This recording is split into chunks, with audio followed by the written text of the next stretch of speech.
Magandang araw po sa ating lahat. Andito na naman po tayo para maghatid ng kwentong kapupulutan ng aral, kilig at inspirasyon. Ang ating kwento ngayon ay isinulat ng ating magaling na writer na si Cheerless Angel, the janitress and the hotel owner. Simulan natin ang kwentuhan. Sa isang malaking banyo ng hotel, tahimik na umiiyak ang 26 years old na janitress na si Wanda habang walang tigil sa pagkuskos sa sahig na tiles. Sa kanyang isang kamay ay mahigpit niyang hinawakan ang isang laruang kotse na kupas na ang kulay ng pintura. Anak, nasan ka na ba? Sobrang miss na kita. Kung nasan ka man ngayon, sana maayos ang lagay mo at hindi ka nahihirapan. Bulong niya sa gitna ng kanyang paglilinis. Patuloy na umagos ang mga luha mula sa kanyang mga mata na halos wala ng tulog. Bakas man ang pagod, para sa kanya mas mabigat pa rin ang lungkot at sakit na daladala ng kanyang puso sa tuwing naaalala niya ang kanyang anak na nawala ilang taon nang nakakalipas. Samantala, lulan naman ng isang magarang kotse si Blake, 28 years old, at isang gwapong hotel owner na kababalik lang sa Pilipinas. Dumako ang mga mata nito sa labas ng bintana kung saan nahagip ang kanyang paningin. Isang batang namamalimos sa kalsada. Paulo, stop the car. May otoridad na utos ni Blake sa kanyang assistant na si Paulo na isa ring binata at hindi malalayong edad sa kanya kung saan kaagad din itong sumunod. Nang pumarada ang kotse sa isang tabi, dagling lumabas si Blake at naglakad patungo sa batang kanyang nakita. Sir, palimos po. Pangkain lang po, maawa na po kayo. Sa isang iglap, bumalatay ang pagkahabag sa mga mata ni Blake nang manlimos sa kanyang ang batang gusgusin at punit-punit ang luma at marumi nitong damit. Ang hinuha niya ay nasa 6 o 5 pa lang ang edad nito. Nailuhod ni Blake ang isang tuhod para makapantay ang bata. Nasaan ang mga magulang mo? Tanong nga niya. Umiling-iling ang batang pulubi. Wala po akong magulang eh. Kaya pakiusap po, maawa na po kayo sa akin. Kahit konting barya lang po, kailangan ko lang pong makabili ng pangkain. Sa hindi may paliwanag na dahilan, may kung anong kumirot sa kaliwang dibdib ni Blake na itinura ng bata. Huminga siya ng malalim at marahan na hinawakan ng marumi at munting kamay ng bata. Gusto mo bang kumain ng masasarap na pagkain? Tanong ni Blake sa bata na parang kalmado at puno ng kaligtasan. Opo, gustong-gusto ko po. Mabilis at masiglang sagot ng bata na may kasama pang pagtango. Kung ganun, willing ka bang sumama sa akin para makakain ng masarap? Natigilan at hindi na nga nakaimik ang bata, waring nagkaroon ito ng munting pag-aalinlangan. Huwag kang mag-alala, hindi ako masamang tao, hindi kita sasaktan. Kalmadong dugtong na sabi pa ni Blake, kasabay ng marahan nga niyang paghaplos sa munting kamay ng bata. Ilang sandali pa ay tumango na nga ang bata bilang pagpayag, dahilan para mabuo ang munting ngiti sa mga labi ni Blake. Hawak ang kamay ng bata ay dinalangan niya ito sa kotse, namutawi naman ang pagkagulat at pagtataka sa mukha ng binatang si Paulo dahil sa kasama ng kanyang boss pabalik. Sir, sino yung batang yan? Pag-uusisa nga ni Paulo nang lingunin niya ang backseat. Just drive. Malamig na utos lang ni Blake na siyang tinanguan na nga lamang ng kanyang assistant. Talaga po bang pakakainin niyo po ako ng masarap na pagkain? Inosenteng tanong pa ng batang pulubi. Nilingon ni Blake ang bata at marahan na tumango. Oo, masarap na masarap. Pwede mong kainin kahit ano at kahit gaano pa karami. Yay! Pumapalakpak na hiyaw ng bata sa excited na boses. Napangiti si Blake nang masilayan niya ang masayang reaksyon ng paslit. Maya-maya lang dinukot niya ang kanyang cellphone sa bulsa at nagdial ng number. Kindly prepare some clothes for a boy around 5 or 6 years old. Bring it to my penthouse. I'll be there in 5 minutes. Sabi ni Blake sa tinawagan niya pagkatapos ay pinatay na nga ang tawag. Siya nga pala. Pwede ko bang malaman ang pangalan mo? Tanong pa nga ni Blake kaya nagangat ng tingin sa kanya ang bata. Hansel po! Hansel pong pangalan ko! Tugon ng bata. Napangiti lang si Blake at bahagyang ginulo ang buhok nito. Makalipas lang ang ilang sandali nakarating na nga rin sila sa penthouse, kung saan agad naman niyang inutusan ng kanyang mga katulong na paligon at bihisan ng batang kasama. Ang ilan naman ay inutusan niyang maghanda ng pagkain. Sir, matanong ko lang po. Sino po ba yung batang pulubing yun? At bakit niyo po siya dinala rito? Panguusisa ni Paolo na tila kanina pa nga niya gustong masagot ang kanyang katanungan patungkol sa batang dinala ng kanyang boss. I don't know. Pero nung nakita ko siya, ang naisip ko lang, lapitan siya. Nalulungkot at naaawa ako para sa kanya. Hindi dapat nasa lansangan ng mga batang kagaya niya. Kung sino man ang mga magulang niya talagang napaka-irresponsable nila. Hayag nga ni Blake. Sir, ano pong balak niyo sa kanya? Seryosong tinignan ni Blake ang kanyang assistant sa mga mata. Gusto ko siyang ampunin. Automatiko na namilog ang mga mata ni Paolo sa narinig. Po? Sigurado po ba kayo dyan, sir? Aampunin niyo po yung batang yun? Yes. Hindi ko naman hahayaan na ibalik siya sa lansangan at baka mapahamak pa siya. Kung walang magulang ang mag-aalaga sa kanya pues, ako magiging magulang niya. At gusto kong ayusin mong lahat para maging officially adopted ko siya. From now on, siya na si Ansel Valdez. Seryosong saad ni Blake. Bagamat may munting gulat pa rin sa mukha ni Paolo, napatango na lamang siya. Noted, sir. Nang mga oras na yun, kakatapos lang maglinis ni Wanda sa banyo at ngayon ay inaayos na niya ang kanyang buhok gamit ang kanyang mga kamay. Subalit kaagad din siyang imayos nang tindig ng masipat niyang patungo sa kanyang direksyon ng manager na si Ella na siyang lampas na sa kalendaryo ang edad, subalit wala pa ring asawa. Nalinis mo na ba yung pinapalinis ko? Direktang konsulta nga ni Ella na ang aura ay puno ng awtoridad at kasungitan. Tumango si Wanda. Yes po ma'am, nalinis ko na po. Maghanda ka. Pumunta ka sa mga kasama mo dahil pupunta tayo kay Mr. Valdez. Kababalik lang niya ang Pilipinas, kaya umayos ka at gusto kong walang mangyaring aberya. Ayoko mapahiya tayo. Mr. Valdez? Yung may-ari po ng hotel? Paninigurado pa nga ni Wanda. Oo, Mr. Valdez, ang boss natin. May ngising sagot ni Ella. Hindi naman napigilan ni Wanda na mapatitig sa mukha ng manager na puno ng kolorete at pulang-pula ang mga labi. Sa isip niya, kung ganon, nagpapaganda pala siya sa boss namin. Isa pa pala, pwede bang ayusin mo naman ang sarili mo? Ang dugyot mong tignan. Taas kilay nga na huling habilin pa ni Ella bago nito tinalikuran ng janitress. Napayuko si Wanda para tignan ang kabuuan ng kanyang katawan at ang suot niyang uniform ay puno ng mantsa na malamang nakuha niya mula sa paglilinis kanina. Bumuntong hininga na nga lamang siya at nagtungo sa kanyang mga kasama para nga salubungin ang kanilang boss. Nakatayo sila sa gilid kasama ang mga kapwa niyang janitress at janitor. Habang excited na naghihintay naman si Ella sa gitna na kanina pa nga chinecheck ang itsura sa maliit na salaming hawak.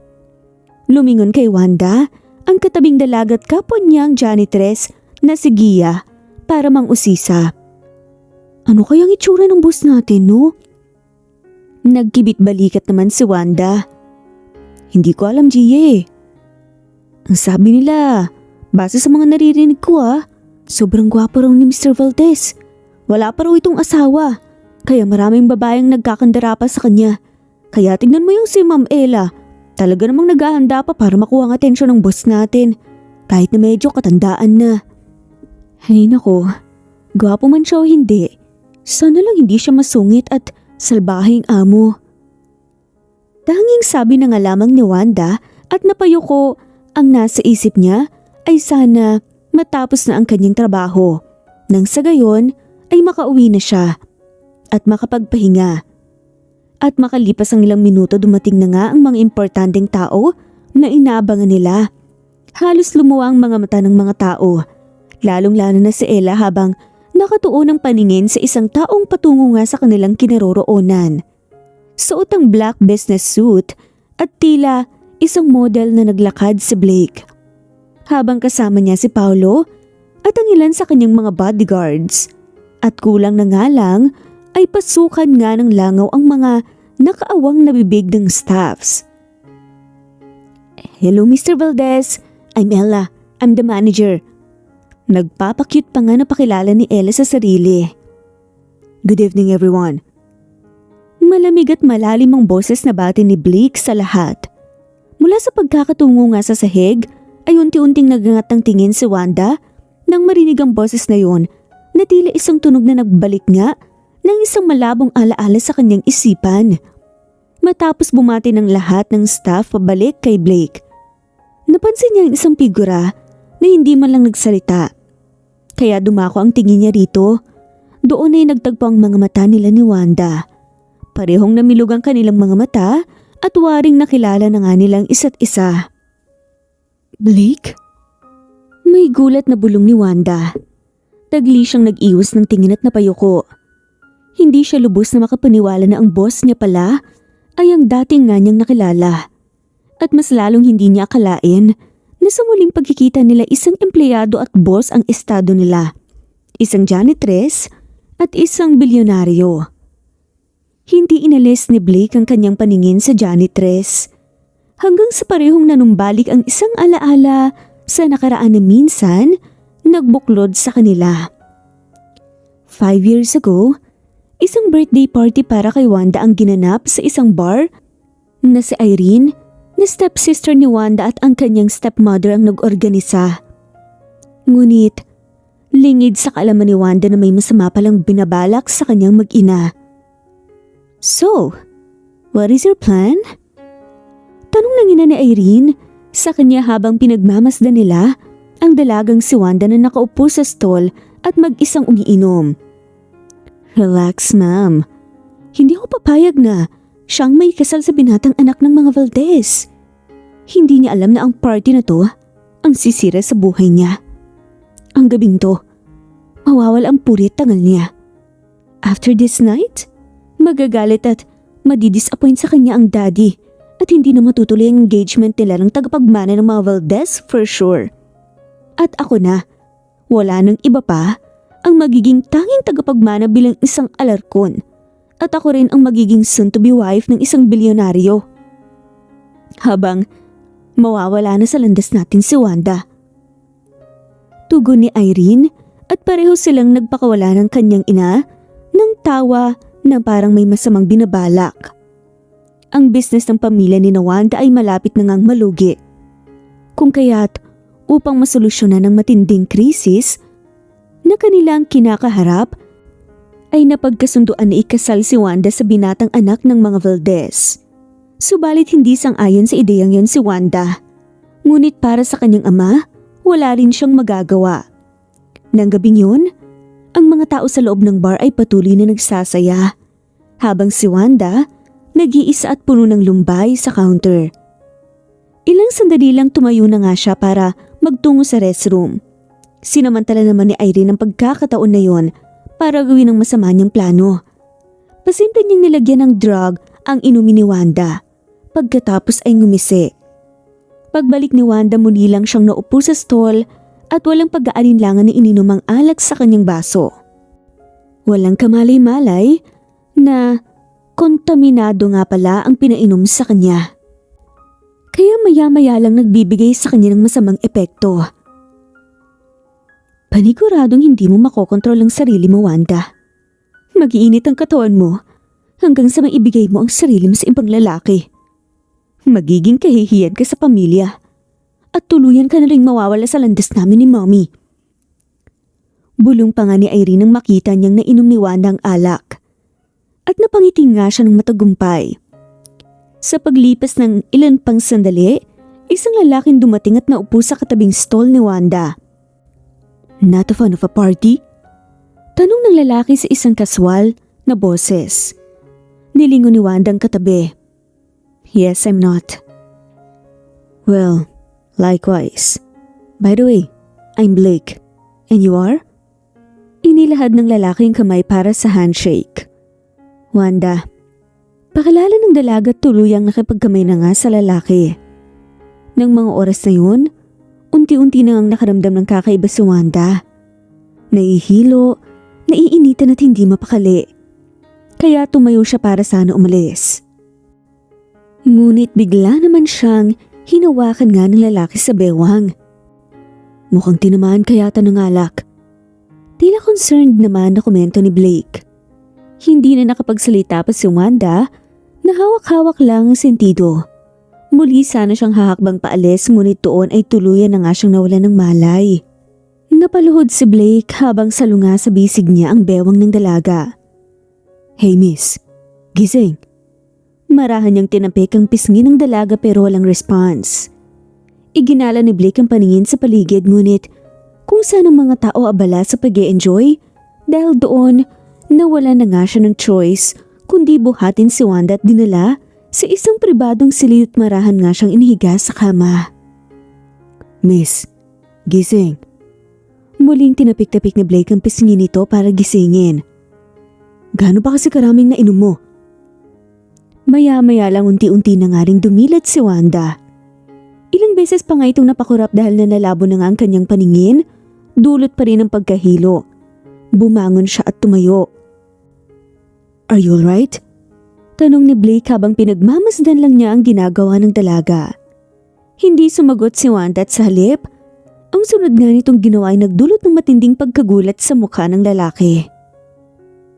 Hoy teka, bakit ka naguhubad? Gulat na reaksyon ng binata. Ang init kasi.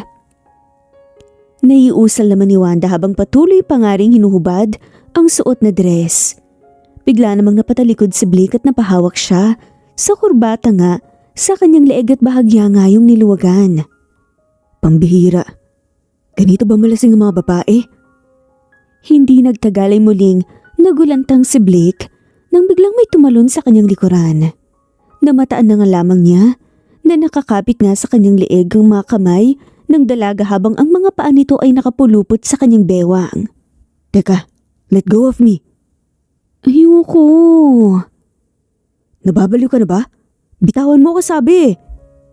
Pilit na tinanggal ni Blake ang mga paa at kamay ng babae mula sa kanya. Ngunit mas lalo lang humigpit ang pagkakakapit nito sa kanya. Hindi siya sumuko hanggang sa nawalan na nga siya ng balanse at natumba sila sa sahig na nagdulot ng isang malakas na kalabog.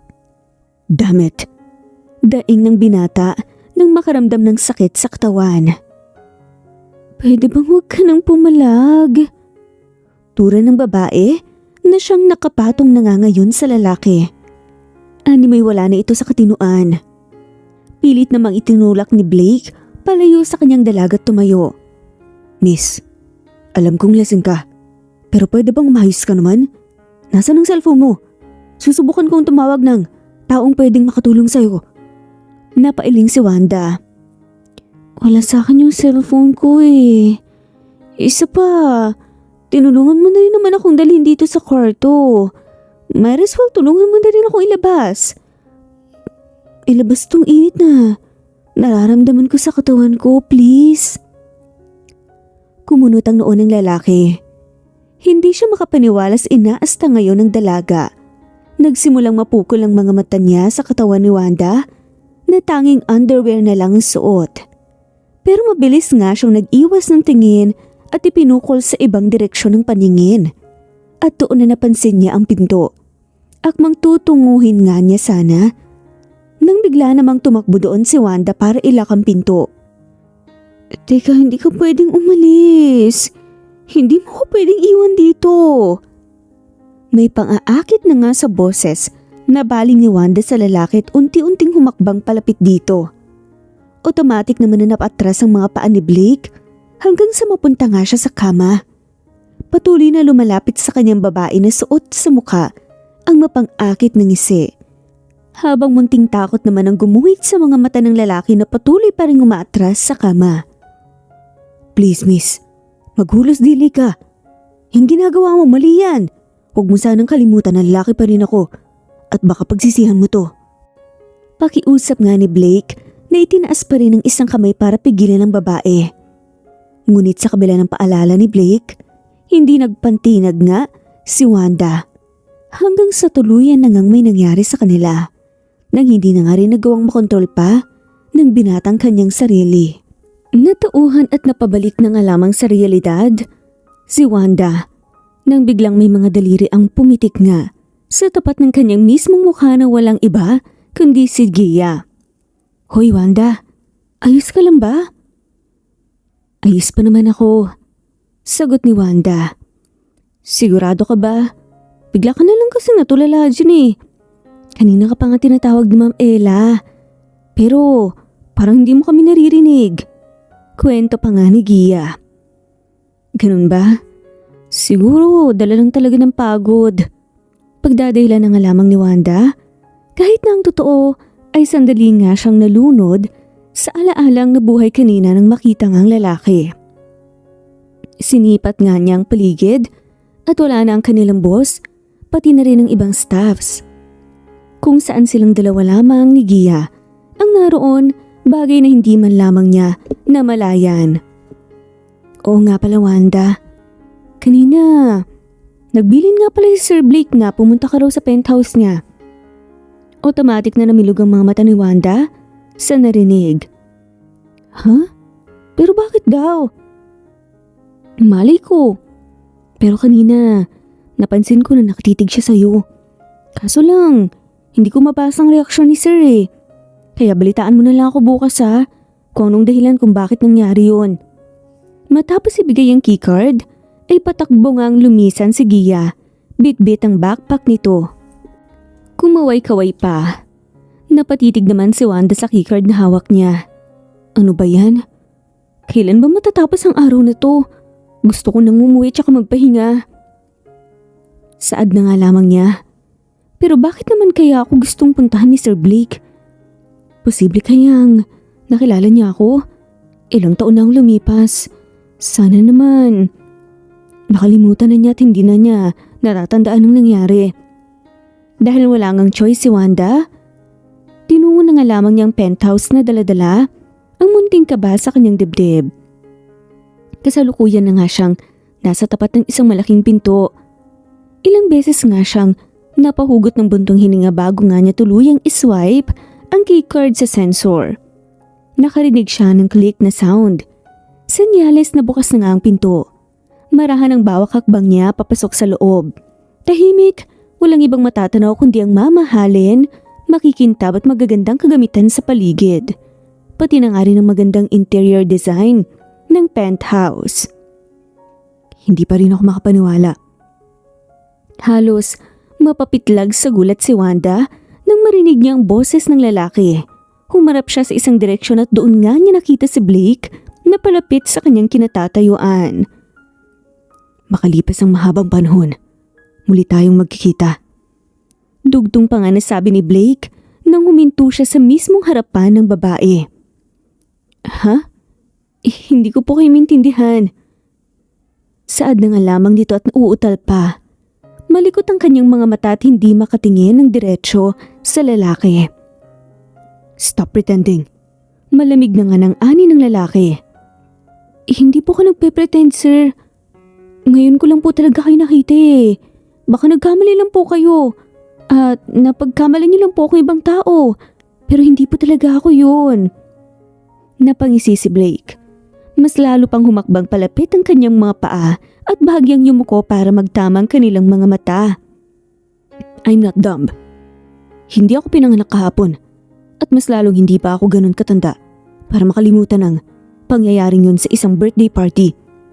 So tell me Wanda, hindi mo ba talaga ako nakikilala at naalala man lang? Sunod-sunod na napalunok si Wanda at halos matuyo na nga ang kanyang lalamunan. Pakiramdam niya ay na-corner nga siya ng lalaki at halatang nagsisinungaling pa. Gayunpaman patuloy na pinanindigan ni Wanda ang kanyang pagpapanggap. Pasensya na po talaga kayo, Sir Blake. Pero hindi ko po talaga maintindihan. Wala po akong maalalang birthday party. At sigurado po ako na ngayon ko pa lang po kayo nakita. Biglang sumeryoso ang mukha ni Blake at bahagyang nagtiim ang bagang niya. Really? Well, too bad. Because I'm not convinced of your little acting. Imposibleng hindi mo ako matatandaan at naaalala. Kasi ako, malinaw na malinaw pa rin sa memorya ko ang naganap sa atin nung gabing yon. Pero kung hindi mo talaga matandaan, allow me to make you remember it. Ipapaalala ko sa iyo ang bawat detalye ng gabing yon. Unti-unting inilapit nga ni Blake ang kanyang mukha sa tenga ng babae. Napasinghap naman si Wanda nang maramdaman niya ang mainit na hininga ng lalaki sa kanyang balat. You know what? I'm still curious kung ganun ka ba talaga umakto kapag nalalasing. You are so wild back then na wala akong nagawa kundi ang bumigay. Well, at least, I can say na it was the best night. A best wild night. Pabulong na hayag nga ni Blake at sumilay ang isang ngisi sa gilid ng kanyang labi. Nanigas si Wanda sa kanyang kinatatayuan kasabay ng pag-init ng kanyang buong mukha. Hindi ako ganun. Sadyang may nangyari lang nung gabing yun. May taong naglagay ng kung anong drug sa inumin ko. At yun ang naging epekto. Pagdadahilan pa nga ni Wanda. Ang munting ngisi sa labi ni Blake ay lumapad matapos marinig ang sinabi ni Wanda. Lumayo siya rito at tinitigan sa mga mata. E di inamin mo rin na ikaw nga yung babaeng yun. Umawang nga nang bahagya ang labi ni Wanda. Ngunit wala na nga rin siyang magagawa dahil totoo naman na siya talaga ang babaeng yun. Pero ang mundo nila ngayon ay literal na magkaiba na. At para sa kanya ay dapat na nga niyang kalimutan ang anumang nangyari sa kanila sa nakaraan. Ako nga pong babaeng yun. Direktang pag-amin ni Wanda. Kung wala ka na pong kailangan sa akin baka pwede na po akong umalis at umuwi. Lampas na rin po kasi ako sa working hours ko. Gusto ko na po sanang magpahinga. Napabuntong hininga si Blake bago siya tumango. Sige, makakalis ka na. Matapos magpaalam lumabas na nga rin kaagad si Wanda kung saan napasandal nga siya sa pader habang habol-habol ang kanyang hininga. Ang alaala ng gabing yun ay muli na namang nanumbalik sa kanya bagay na siya ring nagdudulot ng matinding sakit at lungkot sa puso niya. Maswerte ka, Sir Blake. Dahil hindi mo nararanasan kung ano man ang pinagdadaanan ko ngayon. Di wala kang ideya na nagbunga ang gabing yun. At ngayon, patuloy akong nagdurusa sa pagkawala ng anak natin. Bulong ni Wanda sa sarili at doon ay kumawala ang ilang butil ng luha mula sa kanyang mga matang puno ng pagod at lungkot. Samantala, napasilip naman si Blake sa isang silid kung saan mahimbing na natutulog sa isang malaking kama ang batang si Ansel. Hindi kagaya noong una niya itong natagpuan. Malinis na ito ngayon. May maayos na kasuotan, busog at may komportableng higaan. Kinabukasan mga mapang-insultong tawa at tingin ang sumalubong kay Wanda pagpasok niya sa hotel. Bukod kasi sa hindi masyadong nasuklay ng maayos ang kanyang buhok, maputla ang kanyang mukha at litaw na litaw ang malalaki niyang eye bags. Lumapit ang dalagang si Gia kay Wanda nang makita niya ito at bumukas ang kanyang mukha at nakita nga na nag-aalala ito. Wanda, anong nangyari sa'yo? Bakit parang kang zombie? Wala kasi ako masyadong tulog eh. Simpleng sagot lang ni Wanda. Bigla namang naagaw ang atensyon nilang lahat ng may isang babaeng staff na sumisigaw at tumatakbo patungo sa kinaroroonan nila. Guys, be ready. Nandito ngayon ang fiancé ni Sir Blake. Hinihingal na anunsyo nga ng staff. Nagulat ang lahat at kaagad nga na nagsipaghanda. Huh? May fiancé pala yan si Sir Blake? Akala ko pa naman single siya. Ani ni Gia. Wala namang imik si Wanda na siyang tumayo lang kasamang iba para magiliw na salubungin ang sinasabing fiancé ng kanilang amo. At makaraan lang ilang segundo dumating ang isang babaeng maganda, mamahalin ng bag at kasuotan. At ang aura ay tila isang modelo na siyang nagpabighani sa lahat, lalong-lalo na sa mga kalalakihan. Ngunit kung puno ng pagkamangha ang reaksyon ng lahat, gulat naman ang namutawi sa mukha ni Wanda nang makilala niya ang kanyang stepsister. "Oh, look who's here!" Maarte ang boses na usal ni Irene nang mapansin niya kaagad ang isang familiar na janitress na kaagad niyang nilapitan. "Well, hi my dear stepsister. How are you? Alam mo, hindi ko akalain na bagay sa'yo ang pang-janitress na uniform." "Irene, ayoko ng gulo." Halos pabulong na tugon nga ni Wanda sa sinabi ni Irene. "Gulo? Pero hindi naman ako nanggugulo ah. I'm just greeting you. Bakit? Hindi mo ba ako na-miss ha? It's been so many years nung huli tayong nagkita. And I'm glad na ganito ang kalagayan mo ngayon. A helpless, dirty, pathetic janitress." Mapanuyang natawa na nga lamang si Irene. "Simula nang mawala si Daddy, nakuha niyo ng mag-inang lahat ng samin. Nakuha niyo ang company at lahat ng ari-arian, kaya please, huwag mo na akong guluhin pa at magkunwari na lang tayong hindi tayo magkakilala." Madiin na bigkas ni Wanda. Kumuyom ang mga kamao niya sa galit.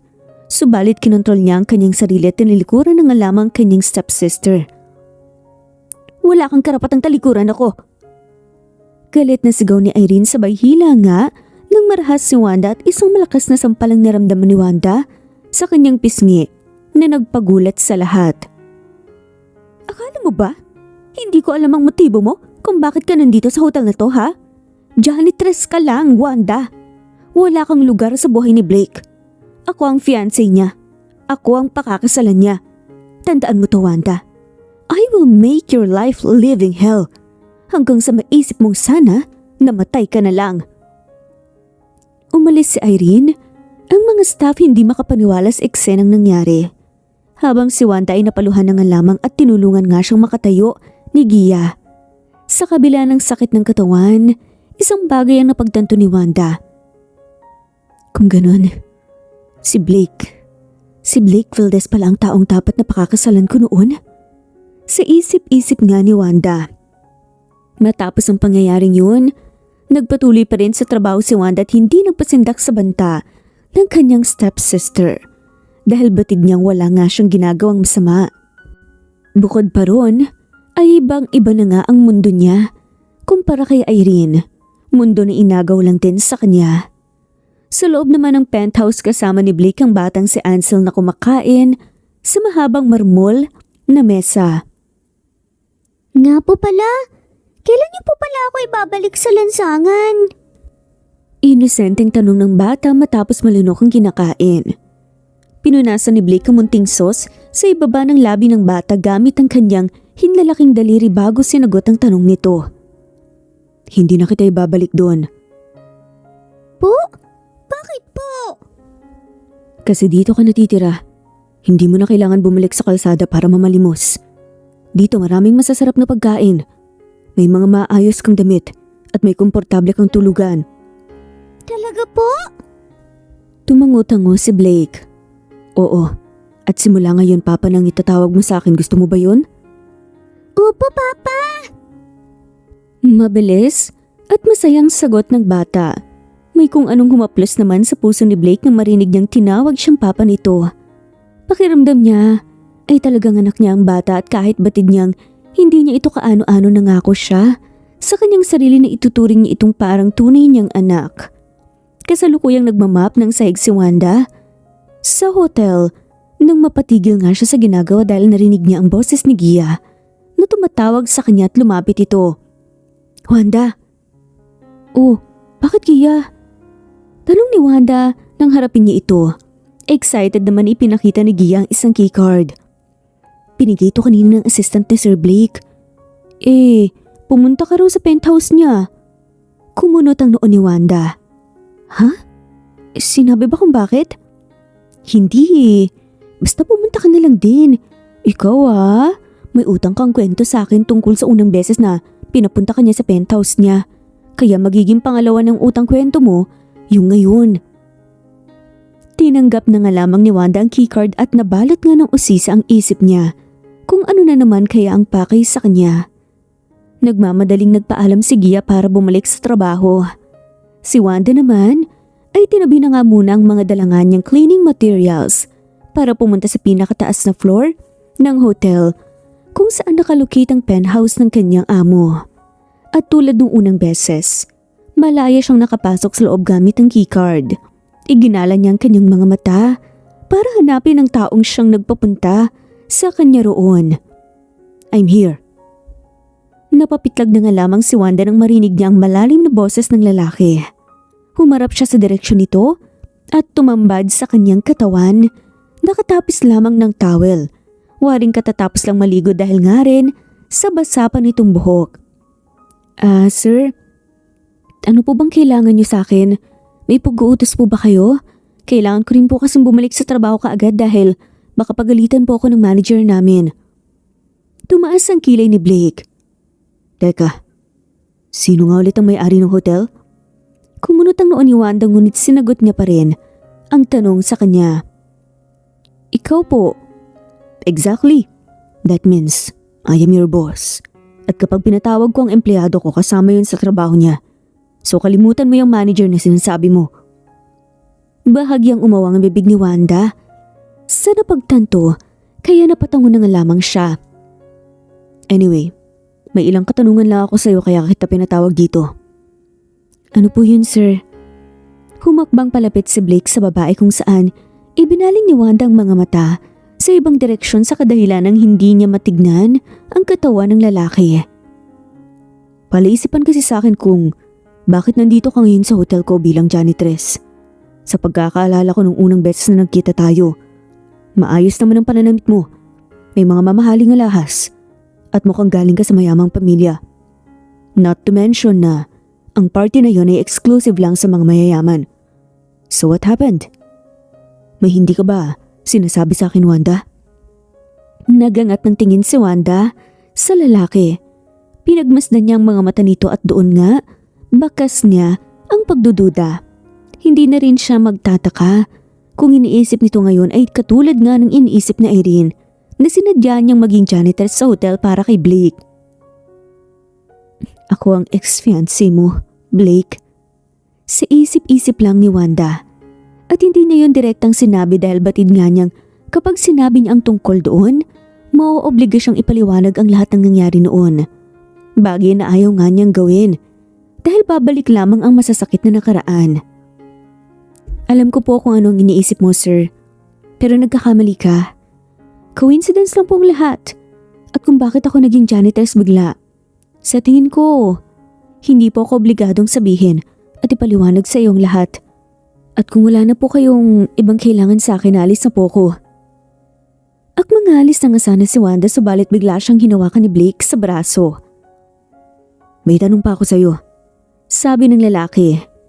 Binawi naman ni Wanda ang braso niya na siyang hindi naman binitawan ni Blake kaya pilit na nga lamang nagpumiglas si Wanda na naging dahilan para matapilok siya at mawala ng balanse.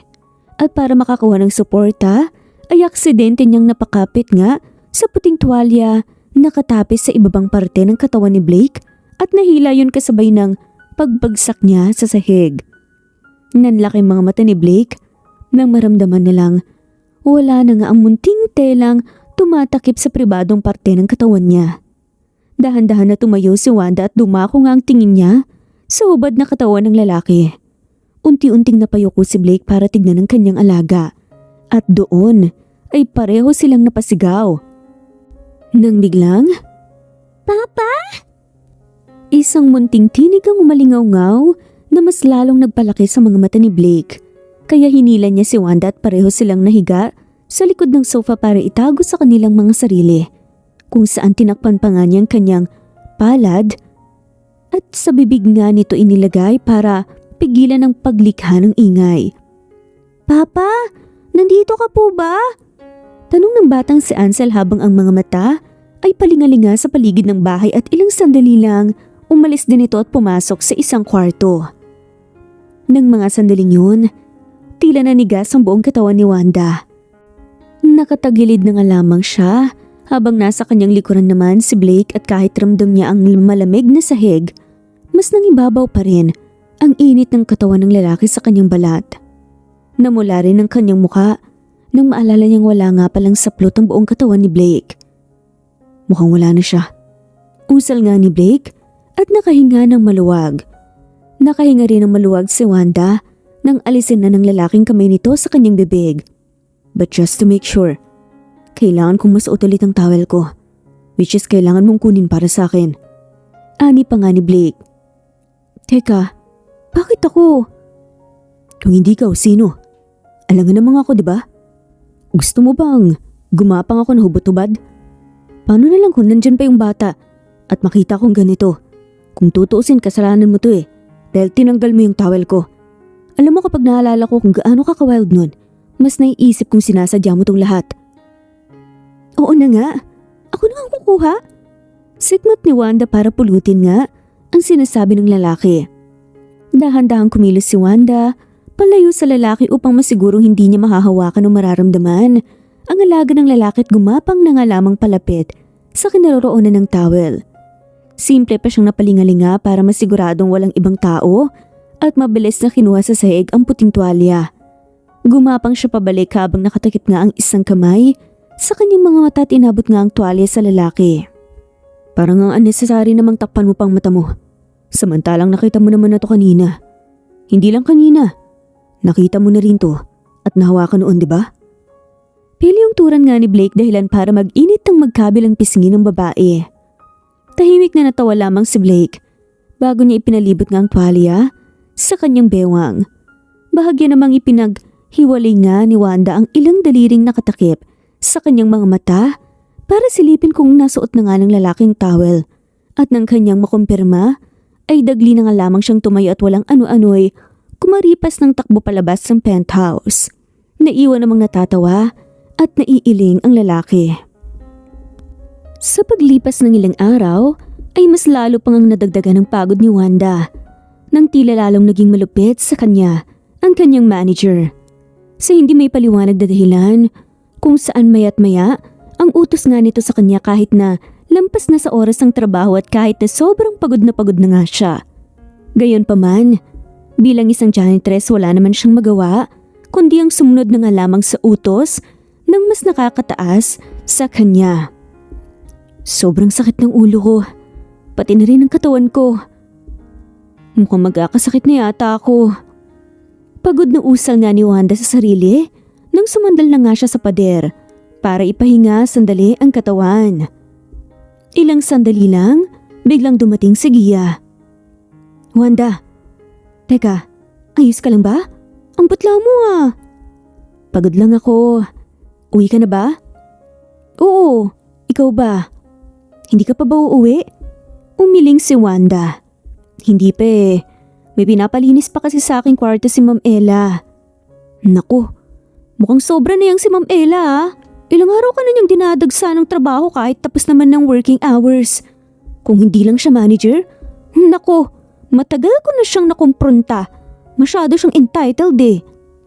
Inis na pagrereklamo nga ni Gia. Hayaan mo na, Gia. Tulad ng sabi mo, manager siya. Kaya wala tayong magagawa kundi ang sumunod. Nasabi na nga lamang ni Wanda. Unti-unting kumunot ang noo ni Gia nang mapatingin nga ito sa isang direksyon. Teka, si Ma'am Irene ba yun? Bakit magkausap tsaka magkasama sila ni Ma'am Ella? Parang close sila. Saka, ano yung sobrang inabot ni Ma'am Irene kay Ma'am Ella? Nang mapatingin si Wanda sa dulo ng hallway, ay nakita niya ang dalawa. Kitang-kita niya kung paano lumapad ang ngiti ni Ella habang chinecheck ang laman ng makapal na puting sobre. Dahil sa nasaksihan, isang ideyang pumasok sa isip ni Wanda. Teka, may kinalaman kaya si Irene sa ginagawa sa akin ni Ma'am Ella? Naibulong nga ni Wanda sa sarili. Ano yun, Wanda? Tanong ni Gia nang hindi nga nito malinaw na narinig ang sinabi ng babae. Ha? Wala. Sige na, Gia. Babalik na ako sa trabaho. Baka pagalitan pa ako ni Ma'am Ella. Umuwi ka na rin. Matapos magpaalam ay tinulak na nga ni Wanda ang janitor's trolley at ipinagpatuloy na nga lamang niyang kanyang pagtatrabaho. At ilang minuto pa lang ang nakakalipas, Lumapit sa kanya si Ella suot ang isang ngiti sa muka na tila may masamang binabalak na naman. Wanda, pumunta ka sa room 324 at maglinis. VIP guest natin ang naroroon, kaya bilisan mo. Bago pa man maibuka ni Wanda ang bibig para magprotesta, kagad nang umalis si Ella. Nagpakawala ng isang pagod at malalim na buntong hininga si Wanda bago sinunod ang utos sa kanya. Kahit na masama ang kutob niya, ay tinungo niya pa rin ang kwarto kung saan sumalubong sa kanya ang isang lalaking may katandaan na rin. Nagsimula siyang maglinis at siniguradong maayos ang lahat bago nga siya lumabas. At dahil sobrang pagod na nga si Wanda, halos hindi na nga niya maitulak pa ang trolley.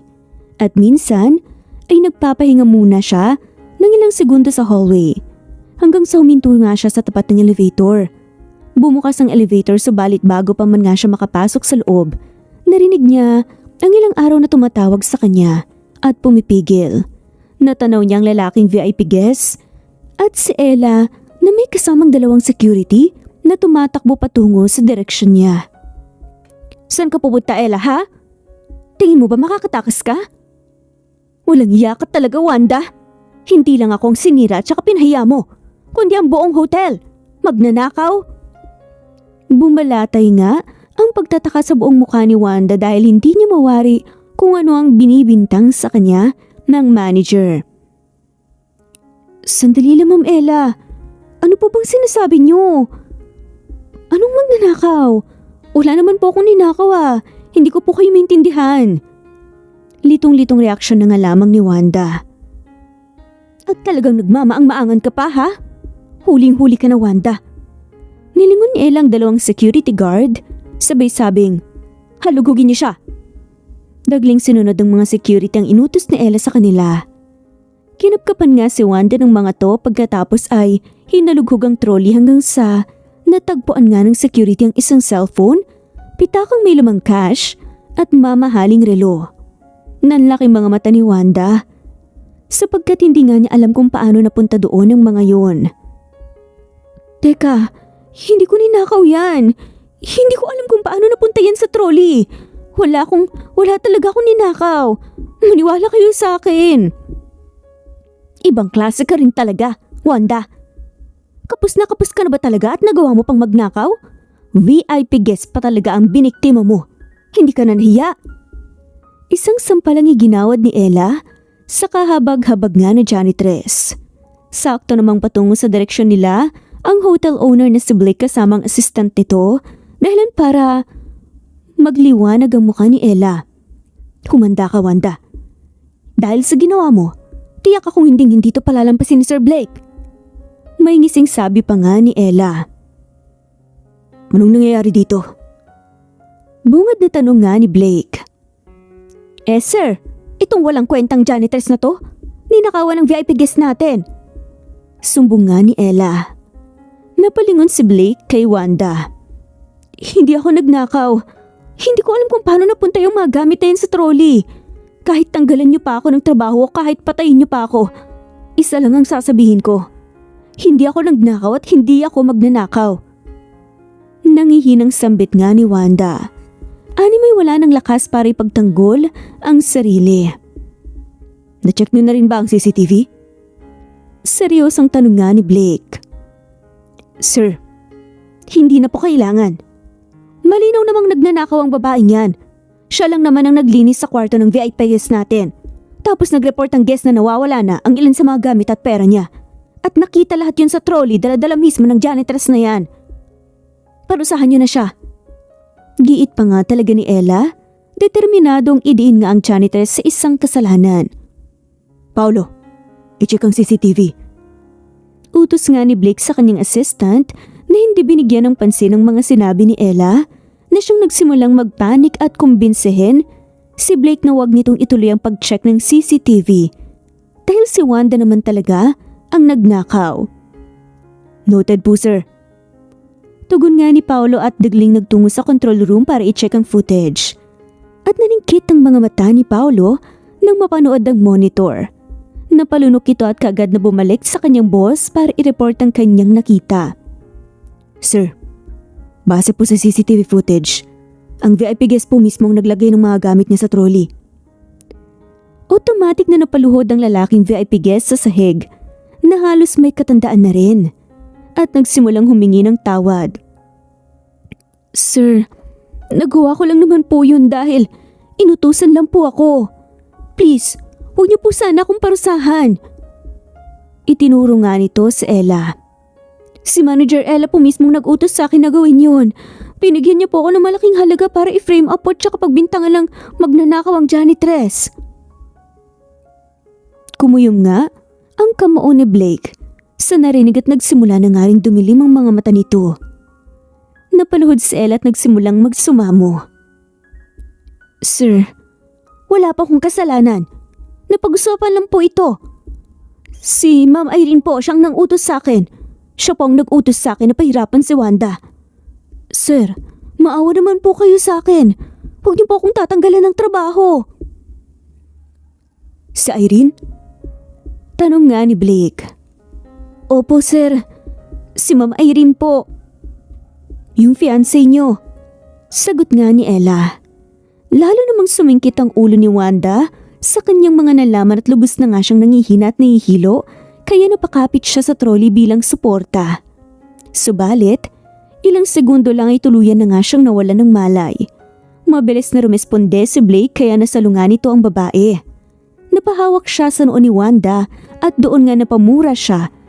Nang maramdaman nga niyang mainit ito, binuhat niya si Wanda at dinala sa loob ng penthouse niya.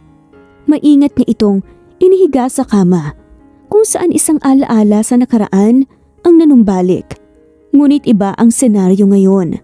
Lumabas ng kwarto si Blake para balikan at saka kausapin ang kanyang assistant.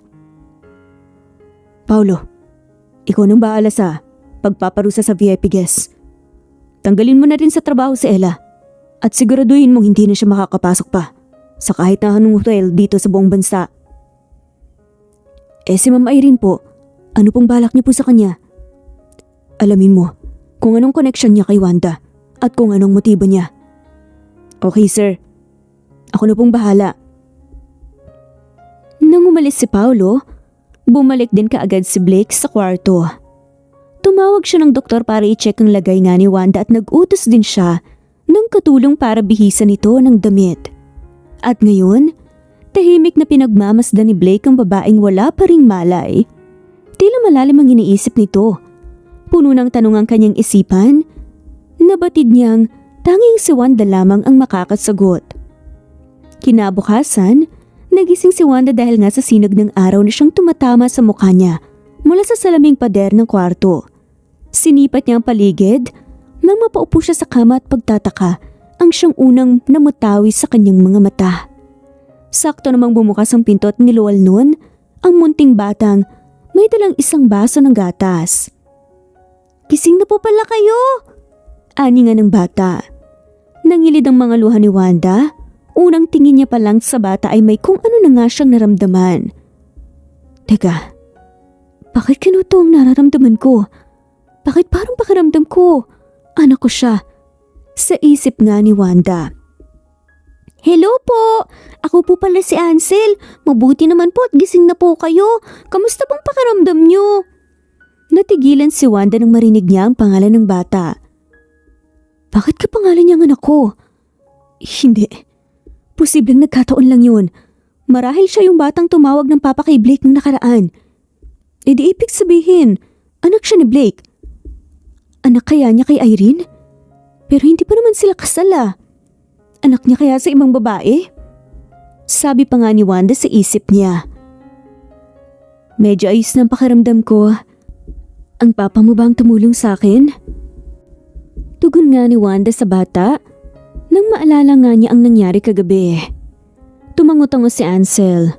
Opo, nagluluto po siya ngayon. Teka lang po pupuntahan ko lang po siya, sasabihin ko lang po sa kanya gising ka na po. Nang lumabas nga ang bata, kaagad na bumangon nga sa kama si Wanda para sundan ito. At nadatngan nga niya sa kusinang lalaki na kaagad nga rin siyang napansin. Nagluto nga pala ako ng lugaw para sa'yo. Maya-maya lang pwede ka nang kumain para makainom ka ng gamot. Ang sabi ng doktor, over fatigue daw at kulang sa tulog.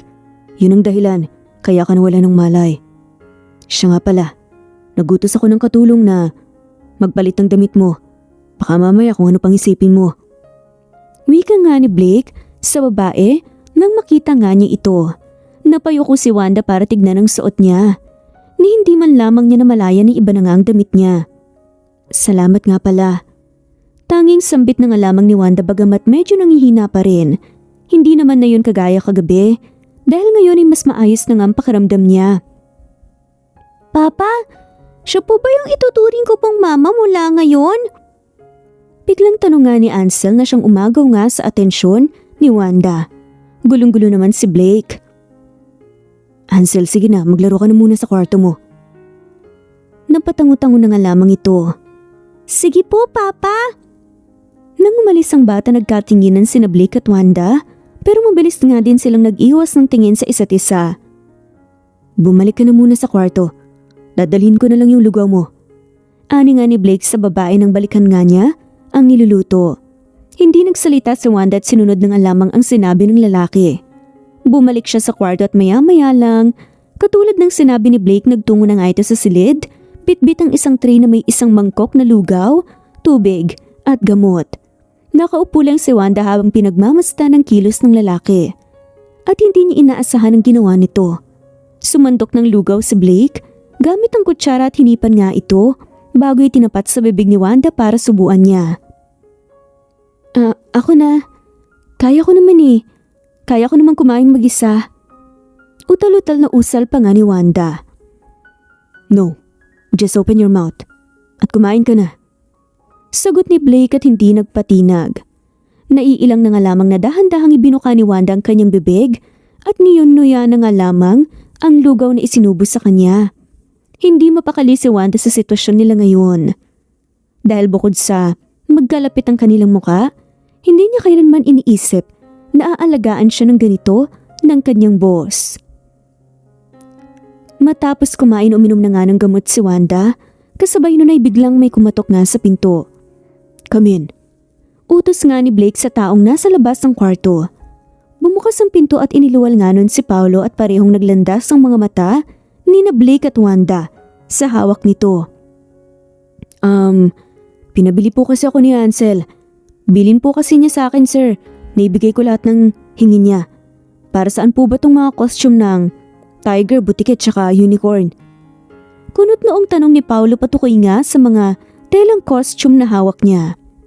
Unti-unti namang sumilip ang batang si Ansel sa likod ng assistant. May inosenteng ngiti ito sa mga labi. Papa, gusto ko po sanang makipaglaro sa inyong dalawa. Suot po ang costume. Napasulyap si Blake sa babae bago nga sa bata. Ansel, kahit tayong dalawa na lang maglaro, hindi pa niya kaya dahil masama pang pakiramdam niya. Sumabat naman si Wanda. Ayos lang. Kaya naman ng katawan kong maglaro. At nauwi na nga silang tatlo sa pagsusuot ng mga costume. Kung saan ang tiger ay si Blake, si Wanda ay unicorn at si Ansel naman ay butike. Habulan at sigawan ang namutawi nga sa buong kwarto. Kung minsan nga ay halos madapa-dapa pa nga sila kakahabol sa isa't isa. Hanggang sa tuluyan na ngang nadapat na tumba si Wanda, kung saan to the rescue naman si Blake para tulungan siya. Okay ka lang? Konsulta nga ni Blake. Ayos lang ako, salamat. Tugon naman ni Wanda at tinulungan na nga siya ng lalaki na tumayo. Nagpatuloy ang kanilang paglalaro, na puno rin ng malalakas na lakhak at lalong-lalo na ng tawa nga ni Ansel. Bawat sulok ng silid, naririnig nga sila. Ang tawa nga nila parang musika sa tenga ng isa't isa. Hanggang sa nakarinig na nga ng hilik silang dalawa at doon na lamang nila napagtanto na nakatulog na pala sa sahig si Ansel. Natawa silang dalawa. Hinubad ni Blake ang suot na costume at binuhat ng bata papunta sa kama. Hinubad na nga rin ni Wanda ang suot niyang unicorn at tinayos ang kanyang buhok. Siya nga pala. Curious lang ako. Wala ba siyang ina? Pagkuha nga ni Wanda sa atensyon ng lalaki. Meron syempre, pero hindi ko alam kung sino. Ha? Paano naman nangyari yun na hindi mo alam kung sinong mama niya? Di ba papa ka niya? Natigilan si Blake at napatitig kay Wanda. Basta, kamusta na ang pakiramdam mo? Paniguradong napagod ka sa pakikipaglaro sa amin. Magpahinga ka na muna. Pag-iiba nga ni Blake sa usapan. Maayos naman ang pakiramdam ko. Kailangan ko na rin umalis para makapagtrabaho. Baka lalo pang magalit sa akin si Ma'am Ella kapag hindi ako pumasok ngayon. No, magstay ka rito. I am your boss. And that is my order. Isa pa, wala na rin naman sa hotel sa Ella. Finire ko na siya dahil hindi niya sinunod ang code of conduct bilang isang employee. Kaya bumalik ka na sa kwarto mo at magpahinga. Ha? Kung ganun, uwi na lang ako sa bahay. Doon ako magpapahinga. Nagtungo nga sa pinto si Wanda at hinawakan ng doorknob, subalit bago pa man nga niya yun mabuksan, nahawakan na nga yun ni Blake at napigilan nga. Dahilan para maghawak ang kanilang mga kamay. Hindi ka alis. Magstay ka rito. Giit nga ni Blake. Pero empleyado niyo ko. And you are my boss. And I think you do not have the right to force your employees to do something against their will. Mariing wika nga ni Wanda at tinanggal ang kamay ng lalaki sa doorknob. Wala na ring nagawa pa si Blake, kundi ang haya na nga lamang na umalis ang babae. Pagkaraan ng ilang araw, hindi na nawala sa isip ni Wanda ang sandaling nakasama niyang mag-ama. Isa yun sa pinakamasayang pangyayaring naranasan niya. Sandali lang yun, ngunit kahit ganoon naramdaman nga niya ulit ang pagiging isang ina. Dahil din doon, mas lalo nga siyang naging emosyonal. Sa kadahilanang hindi nga niya maiwasang maisip ang kanyang nawawalang anak. Kung kaya't kahit nagtrabaho, hindi niya namamalayang umiiyak na pala siya. Hanggang sa isang araw, hindi ko na kaya. Gustong-gusto ko na talagang makita ang anak ko. Kailangan ko siyang mahanap at mangyayari lang yun sa tulong ni Blake. Tama, dapat ko nang sabihin sa kanya ang totoo. Sigurado akong kapag nalaman niyang nawawala ang anak namin, hindi niya basta iuupo lang yun at walang gagawin. Anak niya rin yun, kaya siguradong gagawa siya ng paraan para mahanap ang anak namin. Kanina pa nga siya nag-iipon ng lakas ng loob para matapos niyang mapagdesisyonan ang gagawin niya. Naaaminin na nga niya kay Blake ang buong katotohanan. Desperada na nga siyang mahanap ang anak at alam niyang malaking tulong nga si Blake para mangyari yun. Kasalukuyan nga siyang nasa labas ng pintuan. Palakad-lakad habang inihintay na bumukas yun. At makalipas lang ang ilang minuto, narinig niya ang pagbukas ng pinto at bumungad nga sa kanya si Blake na naka-business suit. Wanda? What are you doing here? Wala akong maalalang pinatawag kita. Takang tanong nga ng lalaki. Sunod-sunod na napalunok si Wanda at hindi niya maiwasang hindi kabahan. Nandito ko kasi gusto sana kitang makausap. Sagot nga ni Wanda. At dahil napuno na nga rin ng usisa si Blake kung anong pag-uusapan nila, wala nang ang pag-aalangan pa nga niyang pinapasok nga sa loob si Wanda. So, what is this all about? Tanong pa nga ni Blake. May gusto kasi sana akong sabihin sa'yo. Napahinto sa pagsasalita si Wanda habang si Blake ay naghihintay lang sa sasabihin niya. Humugot siya ng isang malalim na buntong hininga bago muling nagpatuloy. Ang totoo niyan, nagkaroon tayo ng anak, pero nawala siya. Tumulo ang mga luha ni Wanda. What? What are you saying? Nagkaroon tayo ng anak? Nagugulamihan ang reaksyon nga ni Blake na hindi kaagad na proseso ang kanyang narinig. Kasi nagbunga yung nangyari sa atin. Isinilang ko siya, pero isang araw, bigla na lang siyang nawala eh. At ilang taon na akong nagdurusa sa pagkawala niya, pero gustong gusto ko siyang hanapin.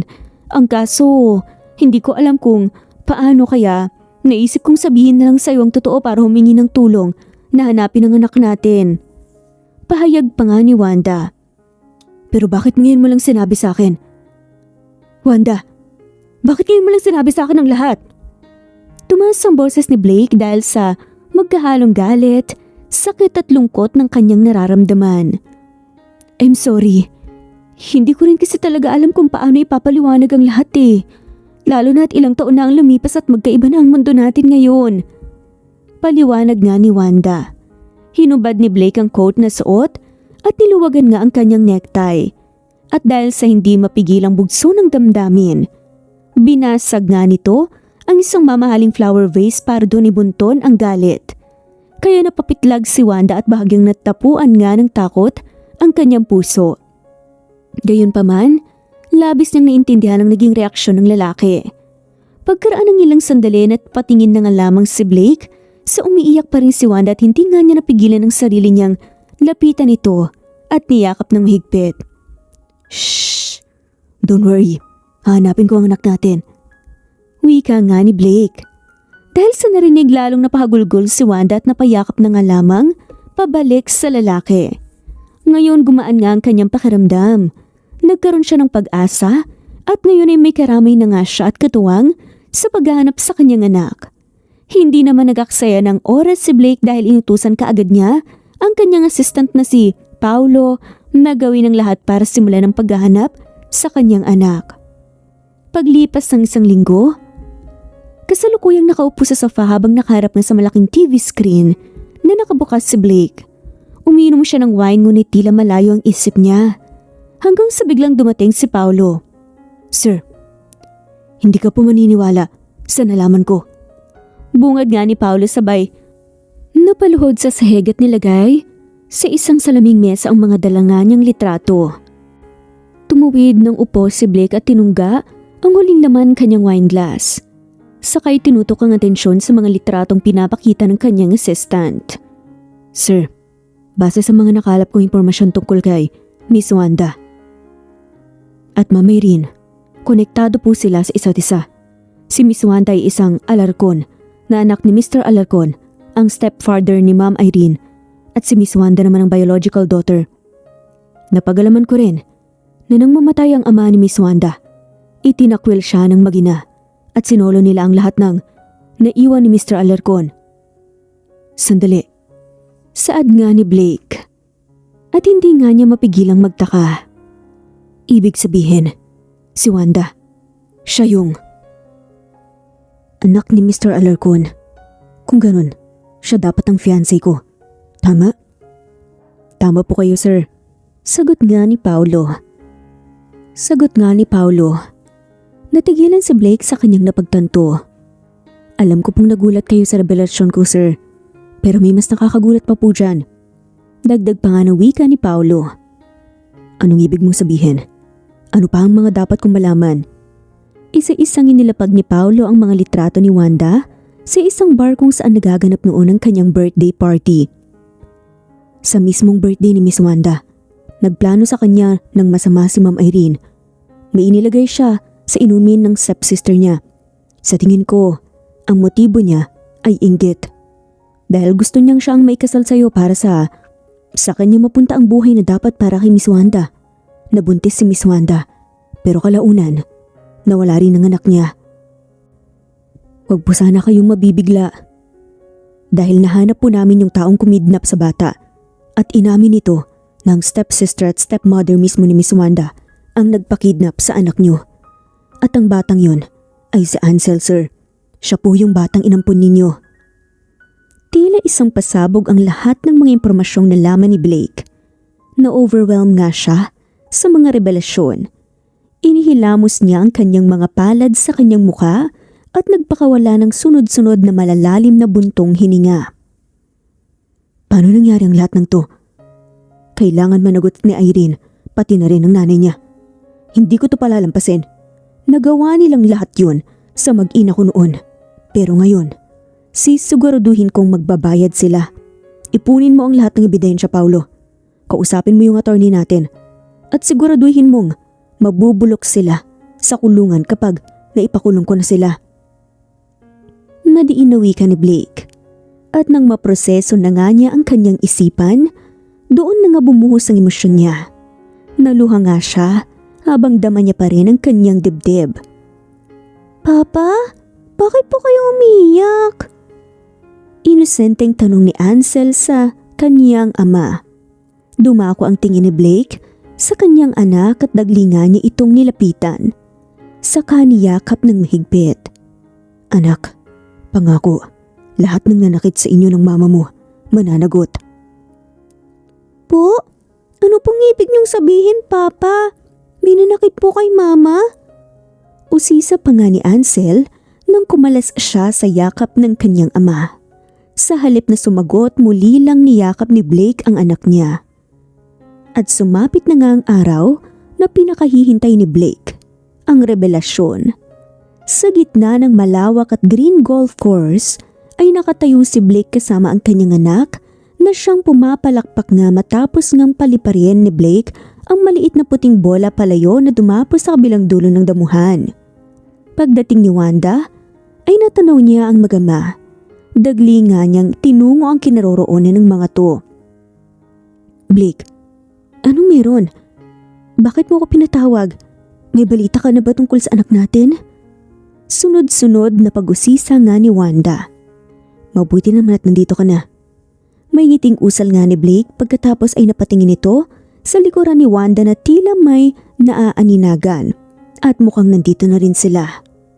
Sa sinabing yun ni Blake ay napalingon nga si Wanda sa kanyang likuran at automatic na namilog ang kanyang mga mata.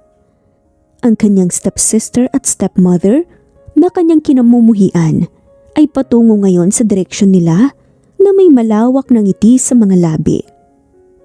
Blake? Anong ibig sabihin nito? Bakit nandito sila? Bali nga ni Wanda sa lalaki. Kinutuban nga siyang baka malaman ni Blake ang buong katotohanan. Hinawakan nga ni Blake ang kamay ng babae. Shh! Just relax. Malalaman mo rin ang mga dapat mong malaman maya-maya lang. Nandito ako, Wanda, kasama mo ko. Huwag kang matakot. Ang tono nga ng boses ng lalaki ay kalmado at parang ina-assure nga nito si Wanda na anuman ang mangyari, hindi niya ito pababayaan. Samantalang malaking ngiti sa mukha ni Irene ay dagling naglaho paglapit nga nito sa kanyang fiancé. Blake, what is this? Sinong batang yan? At bakit nandito ang janitress na to? Mabuti at nandito na kayong mag-ina. Seryosong pagharap nga ni Blake sa mga ito. Unti-unting nanumbalik ang ngiti ni Irene. I think alam ko na kung anong nangyayari. Tell me, Blake. Sinabi ba ng batang yan at ng janitress na yan na mag-ina mo sila? My God! Ay di rin daw na kayang bumaba ng ganito ang stepsister ko. But I'm so sorry, Wanda. Matalino si Blake. Hinding-hindi mo mabibilog ang ulo niya. Nakakaya ka talaga, Wanda. Siguradong kung buhay pa ang ama mo, baka sinumpa ka na niya. Gatong naman ang ina ni Irene at pareho nga silang mag-ina na nagpakawala ng demonyitang tawa. Huminga ng malalim si Blake bago nga niya sinenyasan ang kanyang assistant. Na siyang lumapit naman sa kanila at ibinigay kay Blake ang hawak nitong makapal na envelope na naglalaman ng mga ebidensya. Kayo dapat ang mahiya. Bukod sa mga gold digger kayo, maiitim pa ang budhi nyo. Ang mga katagang binitawan ni Blake ay nagpakawala ng ngiti sa mukha ng mag-ina at napalitan ng labis na pagtataka. Hey Blake, bakit mo sinasabi sa amin yan? I didn't do anything wrong.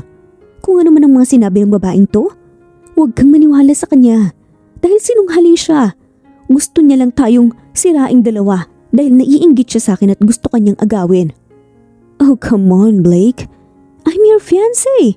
Sa akin ka dapat maniwala. Protesta nga ni Irene. Napangisi si Blake. Stop acting as an innocent angel, Irene. Una sa lahat, hindi ikaw ang fiancé ko. It was supposed to be Wanda. Pero dahil sa inggit mo sa kanya, sinira mo siya. Hindi ka pa nakontento. Pinakidnap mo pa ang anak namin. Pinuksan nga ni Blake ang envelope at hinayaang malaglag ang lahat ng laman noon. Nagkalat sa berdeng makinis na damo ang mga litratong magbubunyag nga ng buong katotohanan. Alam ko na ang lahat, Irene. At ang batang to, inampun ko siya dahil nakita ko siya sa lansangan na namamalimos. Nakakaawang bata. Nagalit pa ako kung sino man ang mga magulang niya dahil pinabayaan siya. But it turns out na anak pala namin siya ni Wanda. ang batang pinakidnap nyo at iniligaw. Nagdilim ang mga mata ni Blake dahil nga sa nagpupuyos niyang galit. Nang mga sandaling yon ay nakaawang ang bibig at namimilog ang mga mata ni Wanda. Tila nanigas nga siya sa kanyang kinatatayuan, hindi makapaniwala. Blake, this is absurd. Walang katotohanan ng lahat ng to. Saad nga ni Irene. Pinulot nito ang mga picture at sinimulang pagpupunit-punitin. This is all fake. Malamang. Kawagawa at planado lang to lahat ni Wanda. Lumapit si Irene kay Wanda at sinampal ito. Ang malakas na sampal na yun, ang siyang gumising kay Wanda. At walang pag-aatubiling gumanti naman siya ng isang malakas na sampal. All this time, nagtiis ako sa inyong mag-ina. Tinuring ko kayong pamilya. Pero sa huli niloko niyo lang pala kami ni Daddy at ninakawan niyo pa kami. Pati ang anak ko, nilayo niyo sa akin. Mga walang hiya kayong puso. Mas masahol pa kayo sa demonyo. Ang dapat sa inyo, sinusunog sa impyerno. At manggaganting pa nga sana nang sampal si Irene subalit mabilis na humarang si Blake at hinuli nga ang mga kamay nito. Hinding-hindi mo na kami masasaktan. Ngayong malinaw ang ebidensya laban sa inyong mag-ina, I must say, have a good time inside the jail. Namutawi ang takot sa mukha ng mag-ina sa sinabi ni Blake at doon lumabas ang mga pulis at sinimulang posasan ng mag-ina. Sa ngalan ng batas, kayo'y inaaresto namin sa kasong paglalagay ng bawal na gamot at lason sa inumin ng biktima, kasong murder o pagpatay na may pagpaplano at kasong kidnapping. Kayo ay inaaresto dahil sa mga seryoso at mabibigat na krimeng to. Walang piyansa ang ilan dito at sasagutin niyo ang bawat isa sa harap ng batas. May karapatan kayong manahimik. Anumang sabihin ninyo ay gagamitin laban sa inyo sa korte. Ani nga ng pulis. Pilit pang nagpumiglas ang mag-ina at nagsusumigaw ngunit ginhawa ang siyang namutawi sa mga mata ni Blake. Noong mga oras na yon nilingon niya si Wanda na siyang tahimik na lumuluha. Shh, everything's okay now. Sambit niya ng lapitan at hawakan niya ang kamay ni Wanda. Sisiguraduhin ko mabibigyan ng justice ang nangyari sa daddy mo at sa inyo ng anak natin. Mabubulok sila sa kulungan. Wala nang makakapanakit pa sa inyo ni Ansel. Totoo ba yung sinabi mo? Na ang batang inampun mo ay ang anak natin? Pangungumpirma nga ni Wanda. Tanging pagtango-tango ang naging tugon ni Blake. Dahan-dahan naman na nilapitan ni Wanda ang kaniyang anak at napaluhod. Kung ganun, yung naramdaman ko pala nung una kitang nakita, instinct pala yun ng isang ina. Tama pala ang naisip kong bak-anak kita. Lalong napaluha si Wanda at niyakap ng mahigpit ang bata. Huwag ka na pong umiyak, Mama. Ang importante po ngayon buo na po tayo at mapaparusahan na rin po yung mga bad guys. Saka nangako po si Papa na hindi niya po tayo pababayaan. Inosenteng saad ni Ansel at hinagod-hagod ang likod ng kanyang ina. Napangiti si Blake dahil sa wakas, malaya na nga ang puso nila sa mga kasinungalingan at kasamaan. Niyakap niya ang kanyang mag-ina at parehong hinagkan sa ulo. Wala nang masasaya pa para kay Blake kundi ang mabuo ang kanyang pamilya. Lumipas ang ilang buwan, ilang pang-araw unti-unti nang napag-uusapan ni na Blake ang nararamdaman nila para sa isa't isa. What a small world, no? Biruin mo, pagbalik ko ng Pinas, unang nakita ko si Ansel. Naawa ako sa kanya. Kaya naisip kong isama at tampunin siya. Who would have thought na anak ko pala talaga siya at lukso ng dugo ang nararamdaman ko ng panahong yon. That was the best decision I've ever made. And you, sa dami ng hotels na pwede mong pagtrabahuan dito pa talaga sa hotel ko. Kaya napagtanto ko na tayo ulit dalawa. Ani nga ni Blake habang inilalagay niya sa likod ng tenga ni Wanda ang ilang hibla ng buhok na tumatakip sa pisngi nito. Nakangiting hinaplos naman ni Wanda ang pisngi ng lalaki. Thank you, Blake. Hindi ko alam kung paano kita pasasalamatan sa lahat ng ginawa mo para sa akin. Just give me your heart, Wanda. Yun lang ang kailangan ko. Makabuluhang saad ni Blake. Ha? Teka, bakit naman? Aswang ka ba? Bakit kailangan mo ng puso ko? Kumunot ang noon ni Blake ngunit kalaunan ay mahina rin itong natawa. It's not literal, Wanda. I want you to love me. Bakit mahal mo na ba ako? Para mahalin din kita? Maniniwala ka ba kung sasabihin kong mahal na talaga kita? Sus, paano mo naman nasabi, Aber? Entrada nga ni Wanda. I'm serious, Wanda. At first, I was just confused dahil hindi pa naman ako nakakaramdam ng ganitong love ever in my life. But I feel different when I'm with you. Kinukumpleto mo ang araw ko. Maski sa mga panaginip ko, dinadalaw mo ako, and you know what? When Ansel said na gusto kanyang maging mama, masayang masaya ako. I was insane to hope na sana ikaw na lang talaga ang mama niya, but then turns out, ikaw pala talaga ang nagsilang sa kanya. You are my everything, Wanda. And I promise I won't let anyone hurt you again. Kahit anong mangyari, hindi ko kayo pababayaan ni Ansel. Dahil kayo ang buhay ko, at kung sakali man na wala ka pang nararamdaman para sa akin, hindi kita ipapressure. I will make you fall in love with me, Wanda. Romantikong litanya ni Blake. Well then, make me fall in love with you, Mr. Valdez. Mapanghamong tugon ni Wanda at napangisi. Binitawan niya ang kamay ng lalaki at tinungo ang kanyang anak para makipaglaro dito. Simula nang malaman ni Wanda na anak nga niya si Ansel, palagi na nga siyang dumadalaw sa penthouse.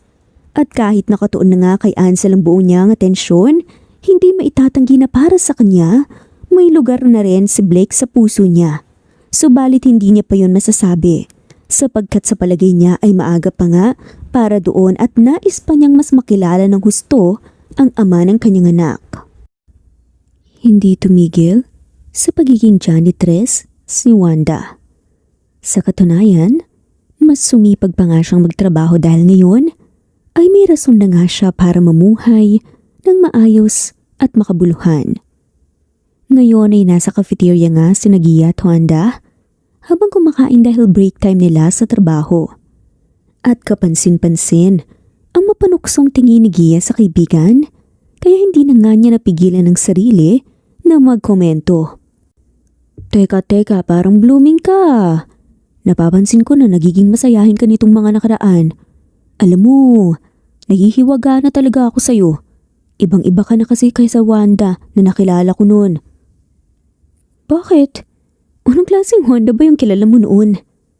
Usisa nga ni Wanda sabay kagat sa burger. Yung dati kasing Wanda, parang walang buhay, parang zombie, madalas mugto ang mga mata, parang bruha. Yun, parang hindi nagsusuklay. Pasa ng buong mundo, ganun. Pero yung Wanda ngayon, iba ang ganda. Para bang sa isang iglap, bigla ka na lang natauhan? Aminin mo nga sa akin, bukod doon sa mga utang mo na mga kwento, may mga hindi ka pa ba sinasabi sa akin, ha? Lalo na't napapansin kong palagi kang pumupunta sa penthouse ni Sir. Anong sikreto mo, ha? Mahinang natawa si Wanda sa makahulugang tingin sa kanya ni Gia.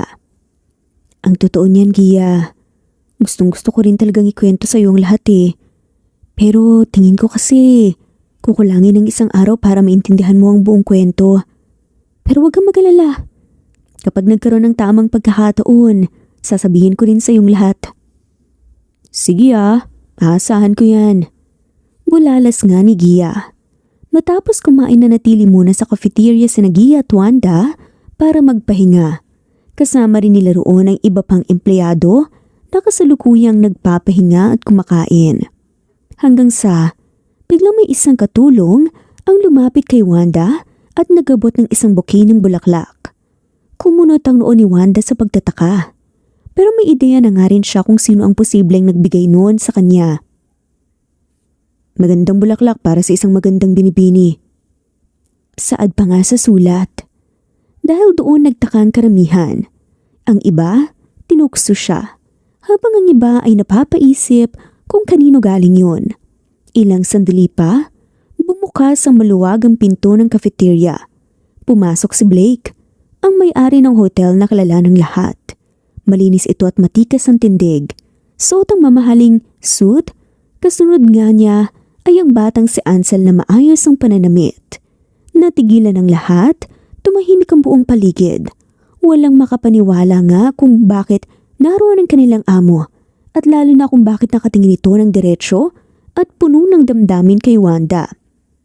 Dahan-dahang lumapit si Blake kay Wanda hanggang sa nakatayo na nga siya mismo sa harap nito. Huminga ng malalim si Blake at sa harap ng maraming tao nagsalita siya ng malakas at malinaw upang marinig ang bawat isa. Alam kong nagtataka kayong lahat kung bakit ako nandito at kung bakit ako nagpadala ng bulaklak sa isang janitress. Lumingon siya sa mga tao sa paligid bago'y binalik ang tingin kay Wanda. Dahan-dahan siyang lumuhod sa isang tuhod sa harap ng lahat at kinuha ang maliit na kahon sa bulsa. Binuksan niya ito at lumabas ang isang singsing na kumikinang sa liwanag. Wanda, pagpapatuloy niya sa tinig na puno ng emosyon at sinseridad. Sa harap ng maraming tao, handa kong isiwalat ang tunay na nararamdaman ko para sa iyo. Kung sa paningin ng iba, isa ka lang hamak na empleyado at janitress. Hindi nila alam ang kwento sa likod ng buhay mo. At para sa akin, ikaw ang nag-iisang reyna ko. I love you. To infinity and beyond, Wanda. Alam kong sinabi kong hindi kita pe-pressure na mahalin ako pabalik. Pero ramdam ko, Wanda. Ramdam kong pareho tayo ng nararamdaman. Hindi ko alam kung anong pumipigil sa'yo para sabihin sa akin ang nararamdaman mo. Kaya ngayon, buong puso akong nandito sa harapan para tanungin ka kung handa ka bang tanggapin ang puso ko. Pakakasalan mo ba ako? At handa ka bang maging reyna ng buhay namin ng anak nating si Ansel? Magpakailanman? Sa gitna ng katahimikan at pagkamangha ng lahat, nakita ni Wanda ang luha na namumuo sa mga mata ni Blake na naging dahilan para sunod-sunod na ring magsipatakan ang kanyang mga luha. Simula nang mawala ang daddy ko at mawala ang lahat ng sakin, napuno ng lungkot at hinagpis ang buhay ko. Pero dumating ka ulit at sa pagkakataong to, ikaw ang nagsilbing pag-asa ko at kakampi ko sa mundong malupit. Niligtas mo ang anak natin sa mundong puno ng panganib at niligtas mo rin ako mula sa pagdurusa. Kaya sino ba naman ako para tanggihan ang pagmamahal mo, di ba? Mahal na mahal din kita, Blake. Kaya oo, tinatanggap kita ng buong puso at handa akong maging reyna niyo ni Ansel magpakailanman. Puno ng emosyon na sagot ni Wanda. Sinuot nga ni Blake ang singsing sa daliri ni Wanda at napahiyaw sa sobrang kasiyahan. Napahiyaw rin ang mga tao sa paligid bilang suporta. Sa tagpong yun ay buong pusong pinagsigawan ni na Blake at Wanda ang pagmamahal nila sa isa't isa. I love you, Mama, Papa! Masayang bulalas naman ang batang si Ansel, sabay halik nga sa pisngi ng kanyang mga magulang. Makaraan lamang ang ilang buwan, tuluyan na ngang naging masaya ang buhay nila. Nag-isang dibdib sina Wanda at Blake. Napuno ng kasiyahan ang kanilang mga puso, kapiling ang kanilang anak. Ang janitress naman na si Gia ay na-promote bilang manager dahil ito pala ang nagsumbong kay Blake nung panahong na-frame up si Wanda, na naging bukod tanging kakampi at kaagapay nito. Sa tulong din ng abogado ni Blake, naibalik ang lahat ng ari-arian ng mga alarkon. Ganon din ang ginawa ng lahat. Nirespeto nga si Wanda, ibinigay sa kanyang kayamanan na para sa kanya, na pamana ng kanyang mga magulang. Habang sina Irene at ang ina nito ay patuloy na pinagbabayaran ng kanilang mga kasalanan sa kulungan. Ang kwentong ito ay isa na namang patunay na matagumpay na pagmamahal kung saan subukin man ang tadhana, kabutihan, katotohanan, ay pag-ibig pa rin ang mananaig sa huli. Wakas.